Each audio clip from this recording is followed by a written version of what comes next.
mann som vägrar bruka snipperur.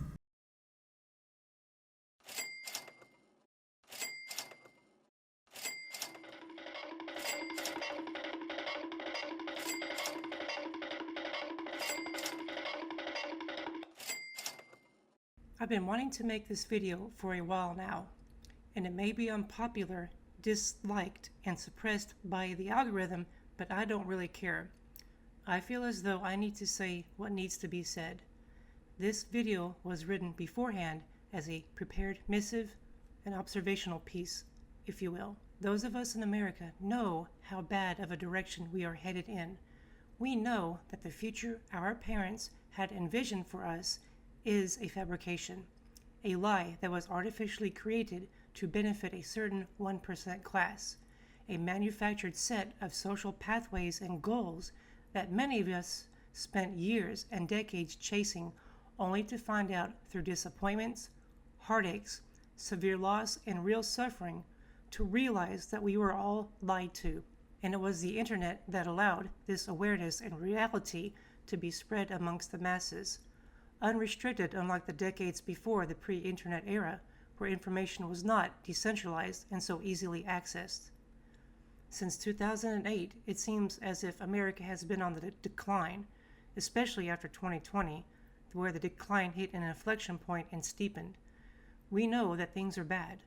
Global warming, climate change, the wealth inequality, the wars in Ukraine and the Middle East, the Trump in 2025 regime, the fascism rooting itself into America, neo-Gestapo running around the country, erosion of our Constitution and our rights and liberties, the cost of living crisis, the fake jobs, the destruction of jobs due to AI and robotics, mass shootings, the opioid epidemic, a biometric blockchain surveillance state dystopia that seems like it's on its way. Things have had to get this bad for people to really start waking up.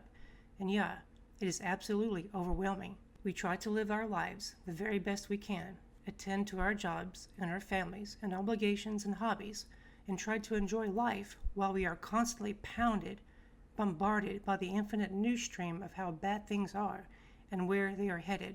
We are angry, lonely, depressed, frightened, pissed off, tired, frustrated. We get on social media and rant and scream and curse and cry to our spheres of influence. Many of us feel like there is a systemic collapse that is happening, and some of us want to see it all burn down so we can start anew. But a growing minority of people realize that this system is putrid and unsustainable, that it is killing us physically, emotionally, and spiritually, and that something needs to change. Yet, like rats in a cage, burning with rage, we keep on going to work. We keep going to school. We keep paying our bills, and we keep paying our taxes and going to church and going to the gym, just hoping someone else will fix it. We are hoping that some great leader or some new blood politicians will come in and make the changes that we all hope for. We hope that they will somehow lever off the crushing power of the 1% to make we, the 99%, lives better. The vast majority of people still have faith in our current socio-economic system, believing that it can be salvaged and reformed, only if the right people come to power. And because they hope that voting in the next election will make change, they crawl back into their cages and keep running and turning that hamster wheel that powers the very system that keeps them caged. The 1% ownership class know you are angry and frustrated, and for centuries they have designed things like mass media to absorb your frustrations and deal out a cathartic release in some form or another via plays, theater, newspaper, television, or the movies. The 1% understand your conditioning because they are the ones who designed the system you are conditioned to. They know how far they can push you until you break and revolt, and they will let you have your million-man marches, burn down your cities, have nationwide protests, because they know you need to blow off steam and that eventually you'll get tired. Summer will get too hot and winter will get too cold, and you will all go home and get back into your cages and your hamster wheels and start running again. That's what you all have been conditioned to do. Now, in the digital age, your owners, especially big tech, know your anger, rage, and resentments. They know it better than ever because your Google searches, social media posts, and video viewing habits are recorded, analyzed, and are now being fed into artificial intelligence. Think about that. Big tech now has more intel and insight on the collective anger and resentment of society and individuals more than any other spy agency in human history, and we give it to them willingly every microsecond. And what big tech is doing is allowing you to come onto various platforms and vent your rage and sorrows to the world. And hundreds of millions of people who feel very much like you do watch your content, comment on your videos, and hit the like button as they go back to their job after the lunch break or lay in bed doom scrolling until they fall asleep, cataloging everything. The unnecessary hell that has become the modern life is now vented through billions of devices all over the world in real time. And what most of you have not figured out yet or put together yet is that the 1% are getting a 3-for-1 deal as billions of you vent day in and day out. First off, they get real-time deep intelligence and insight that J. Edgar Hoover and the Stasi would have loved to have had back in the day. When crackdowns come, they will know who to come after and who the dissidents are. Secondly, social media has given another means to vent society's collective fury. It's a real-time blow-off pressure valve. Instead of organizing to make change, you just go on social media to vent your frustrations and get back to work. Now here's number 3, the big one. Big tech has monetized and made it profitable to profit off your rage and resentments and frustrations and misery. How many videos do you see on various platforms about how bad the world is, the injustices, the corruption, the destruction of liberties, the cost of living crisis, how the internet is being attacked, the you will own nothing and be happy? There are so many YouTubers out there who deal in bad news, who deal in making content just complaining about how bad the world sucks because it gets hundreds of thousands, if not millions of views. Those content creators get paid while you get 10 to 20 to 60 minutes of cathartic release while having more and more ads shoved into your face. What a simply brilliant and insidious business model this is. Incentivize bad news bearers and the apocalyptic doomsday content creators with hundreds or thousands of dollars in monthly ad revenue, quelling people's burning rage for a bit to make life bearable yet for another day, and repeat day in and day out for eternity. It's a never-ending revenue stream that is so brilliant, and most of you are not aware of this, or you're trapped in it. Your 1% owners know it's easier for people to get on social media and complain about how everything is so bad, and will do nothing about it while they pay content creators to profit off your misery, frustrations, and inactions. Big tech has perfected algorithmic apathy and monetized helplessness. Meanwhile, content creators who want to show how to make change, how to organize and inspire are stifled and buried. Humans are averse to pain and humans are averse to change for fear of the unknown. The 1% have made your wage slavery just tolerable enough that you won't revolt en masse, and the internet has been a godsend for them because it keeps the masses subdued and under control. What has gone on in America over the first 6 months of 2025, in a historical context, would have sparked revolts and revolutions in the past. It took just 1/10 of what the Project 2025 regime has done for what the Revolutionary War was fought over. If what was going on in America was happening in, say, like France, the French would have shut down the entire country 4 months ago. The harsh truth you don't want to hear is that Americans are far too complacent with what is going on. How are those massive nationwide protests working out for you?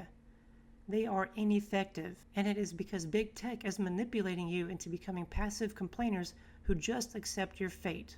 Big tech is quelling your fire with distractions. Big tech is rerouting your inborn, primal, human analog rage into real-time digital expressions of muted, passive activism, keeping you cool and in your place while rewarding those who create the content who shower you down with cool, soothing, cathartic complacency. And that is a problem. That is why nothing is changing, because we have been mass monetized and mass pacified to be watchers of our own disaster movie. where we merely comment on how the oil tanker catches fire, how the ship is sinking, watching the plane go down, seeing the asteroid on its way. We all know what is happening and we all know what's coming, yet we do nothing. We hope some superhero is going to come in and save us, or some supernatural act of providence will save us in the end, or some super geniuses will come in and figure it out for us. We are not living some Hollywood fantasy where after 2 hours everything is just going to be alright with a Hollywood ending. The problem is, too few of us want to do the real hard work to make the necessary changes to make life better, or to even try and change the direction this ship is heading, because it is too easy and too profitable for content creators to get on social media and to make doomsday content that keeps the apathetic masses glued to their screens, rather than all of us getting out into the real world and doing the real change and the real hard work that needs to happen. For content creators who have massive audiences, monetizing their misery is shameful. You are part of the problem. And for those of us channels who want to make and inspire change, we are fighting algorithms and conditioned human behavior. And for me, what is so utterly frustrating is that we have the technology we need to make the changes we all desire. We have the technology today, right now, at our fingertips, but we are all so atomized and distracted so badly that we cannot facilitate the happy ending we all hope for. Instead of complaining about things, instead of monetizing people's and society's misery with social media platforms controlled by big tech, instead of being ad monkeys to hawk tech products, subscription service, or affiliate links for revenue, we could be using the power of social media and various technologies we have available right now to start making real impactful change today. As first world nations stand at the event horizon of massive technological unemployment brought about by the 1% and big tech's automation agenda that will eventually leave tens, if not hundreds of millions of people with underemployment or unemployment, are the masses going to look for help from the very 1% ownership class who force us to work their crappy jobs for the real-time world-building plantation strategy game, who decided to take away our jobs with AI and automation and robotics and technology, and expect us to beg them to save us with their dystopic surveillance state blockchain UBI own nothing society that they have envisioned for us? Is this the future you want? Do you want to be a tech bro, crypto bro, meme coin, digital sim? Because like it or not, this is what the vision of these big tech maniacs have for humanity and that they are shoving down our throats.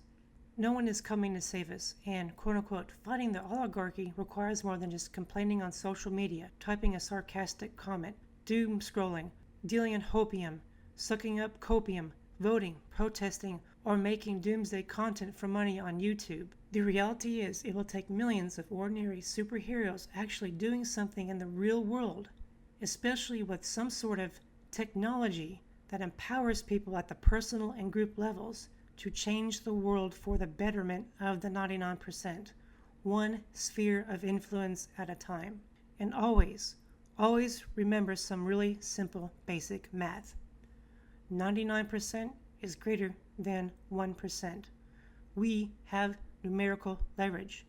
We have the numerical advantage.